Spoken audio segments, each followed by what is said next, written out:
what a gastric pit looks like.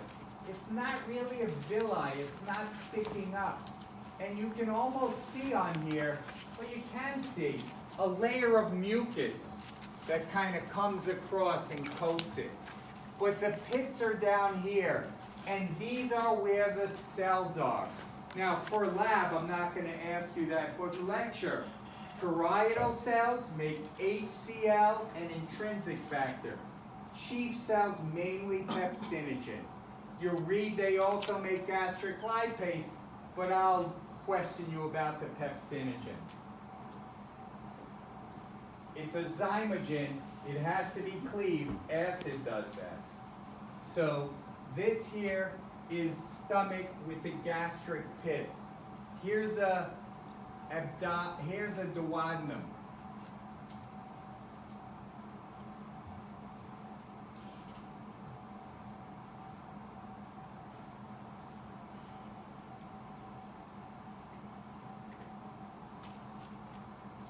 So, I can't get further back than that, huh? Do you notice this here is a submucosal fold? These are placae circularis. There's another one here. But off of those placae circularises, there are these nice villi. Well, let me see. They're not so nice. Let me see if I can get a good one. See, these are all placae circularis, the big folds, the major fold. This here is a placae circularis, but there's villi coming off of them. So if I point to one of those tips, and it looks very much like the one in the book, I think I saw one here before. I shouldn't have moved, but I wanted to see what the stomach one looked like.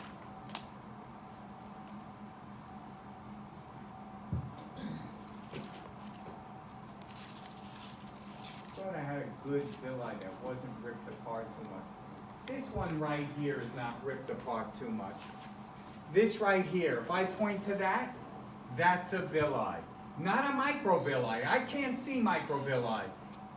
There's a bunch of cells here. If I took one of those cells out and put it under a electron microscope, I might see microvilli. But this is villi coming in. This would be a crypt maybe going down. So all this in the center is lamina propria. The darker staining are epithelium. This is the mucosal lining that we might find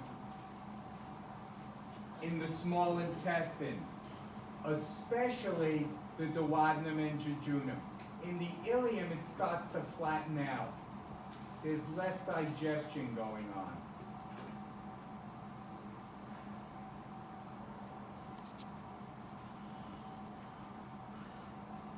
See if I can get a better villi, but that one wasn't so bad.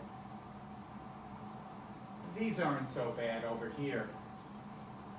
Right? Can you see if I point to that? What is that? That's a villi. What are the whole structure here? It's a placae circularis, but pointing to one of these are all individual villi coming off of it. The epithelium is here.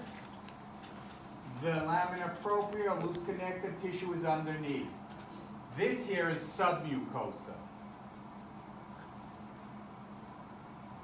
And if I went further down, I don't know if they'll show me that, would be the muscularis externa. Oh, there it is. You can see it. Can you see? This is a circular layer. It's coming out and doing a circle coming around. This is the longitudinal running that way. This is the submucosa. It's forming a fold. This you can see visually if you cut the intestine. You can't see the villi if you cut the intestine, but you can see this placae circularis. Longitudinal layer, circular layer, submucosa, mucosa with villi. And the last kind of slide that I could use, because I think it's easy to pick out, is the colon. By the time, I don't like the ileum. The ileum here, they show a nice picture. There are clusters of lymphocytes in the ileum called Peyer's patches. They're really well-defined mold. These slides of the ileum, I've yet to see any good pictures of Peyer's patches. Maybe one, but I had to use my imagination. Didn't look as good as the book. So the colon, this is what the colon looks like. By the time the food matter, the half-digested food, reaches the colon, a lot of the nutrients have been taken out. And you keep absorbing water. As you absorb water, the food stuff becomes compacted like feces. That's harder to move. When it's liquid in kind, it flows through easily. If it's a solid mass, it's not easy to move. So what the colon does, it does not have microvilli or villi. It actually has these pits, which I could get clearer. It looks good on my thing, but it doesn't look so good here. Is that better? Can you see all these clear white cells? These are goblet cells. They're unicellular mucus cells. The colon will absorb no digestion takes place from these cells. The only digestion that takes place in the large intestines is by the bacteria that's there acting on the remnants of food stuff. And they produce some vitamin B's and vitamin K's. They can be absorbed through the colon, and mainly water is absorbed at the end. So the feces is becoming compact. So most of these cells are devoted towards making mucus to make the surface slippery. So this is a layer of mucus on top of it. And these are goblet cells. That's why they're so white. If you look at the picture in your book, do you see that picture? Can you see how if you saw that, you would think that's goblet cells, that's colon? Looking at the book, can you tell that, yes, that looks like colon? So this is its mucosa, this is the submucosa, that's the muscularis layer. But looking at the mucosa, it's just making a whole bunch of mucus. This is colon, or large intestine. And I think that looks, is that the one there? Goblet cells. I think that kind of looks like what's in your book. I probably can get a better spot that doesn't have this debris in it.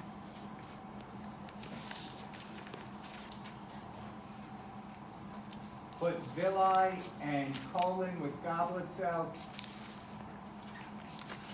no, that's not a good shape of it. That's not good.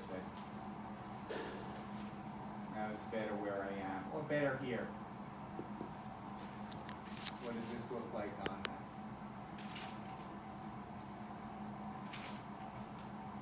Yeah, you can see that if I say, what are these cells? Mucus cells or goblet cells. That's indicative of the colon. This is what the colon's mucosa looks like histologically. So if you take out slides, the ileum is hard to see. It doesn't look like the ileum. But you can look at the jejunum or duodenum, find villi, look at the colon, find these goblet cells. And the purpose of the goblet cells is because feces is kind of compact at this time. And it will be hard to move. It's harder to move in kind. It's not liquid. So we put this layer of mucus so that the feces can slide by.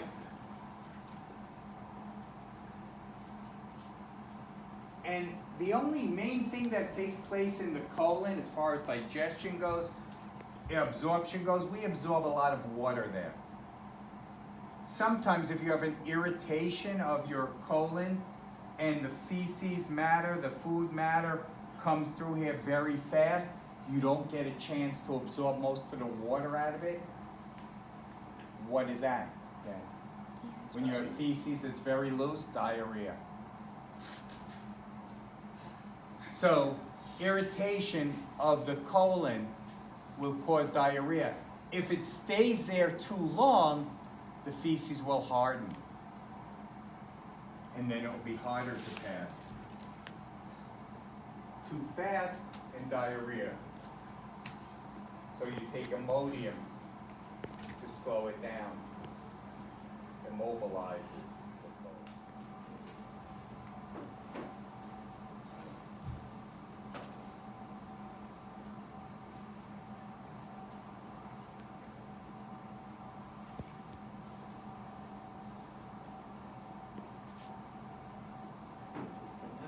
Yeah, that's good. Okay. Except, I did that upside down. Well, I'm gonna have to, If I do it the other way, I'm not really gonna have,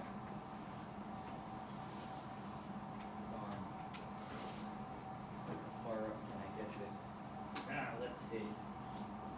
because I wanna show you now large intestines. Oh, I can do it.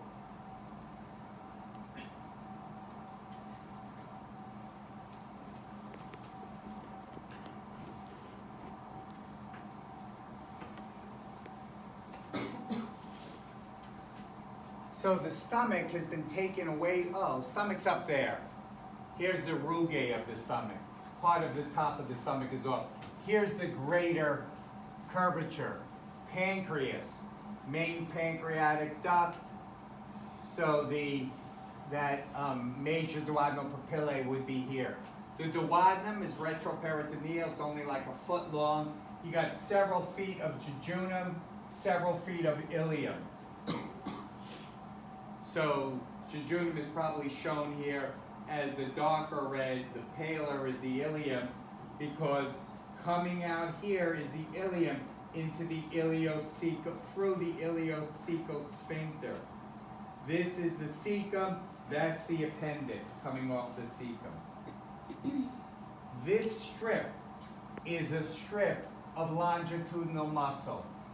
There's a strip here, there's 3 strips that run around it. One here, one probably on here, and one in the back. Because those tinea coli are shorter than the length of the actual colon, they pull or bunch the colon into pockets called haustra. So these pockets are called haustra. Cecum, ascending colon, hepatic or right colic flexure, the liver has been taken away here.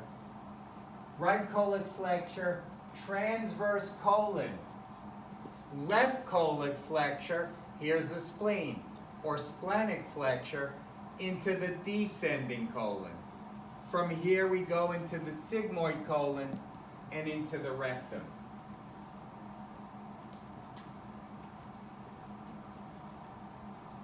The liver was taken away, but that's the liver. That shows you the liver and the gallbladder. And the falciform ligament is probably right here. I don't see the round ligament, but I'm not looking that close.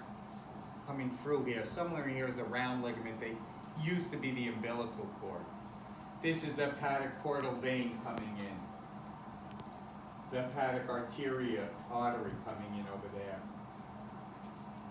But the bile ducts, the hepatic ducts carrying bile leave and come this way into the cystic duct. They're concentrated in the gallbladder. Again, you can have your gallbladder relieved, you'll still make bile, but you won't be able to concentrate it and release as much bile as a normal person that still has their gallbladder. So you have to be very careful with fatty meals.